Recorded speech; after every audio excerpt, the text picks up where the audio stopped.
मंडळी, जर उमेदवार जेलमध्ये आहे आणि तरीसुद्धा तो निवडून आला तर मग नगरसेवक म्हणून काम कसं करतो? आता अनेकांना असं वाटतं की जेलमध्ये गेला म्हणजे राजकारण संपलं, पण कायदा थोडंसं वेगळं सांगतो.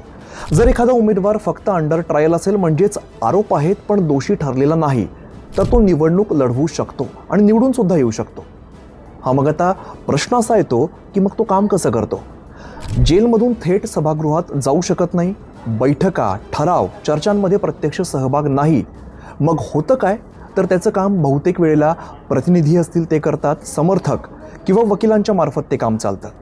आता यामध्ये फाईल्स आहेत, अर्ज आहेत, तक्रारी, हे सगळं जेलमधून सही करून पुढे पाठवलं जातं. पण जर कोर्टानं दोषी ठरवलं आणि शिक्षा जर 2 वर्षांपेक्षा जास्त झाली तर मात्र नगरसेवक पद हे ताबडतोब रद्द केलं जातं. मतदानाचा अधिकार कायदा देतो, पण काम करण्याचं स्वातंत्र्य तुरुंग देत नाही.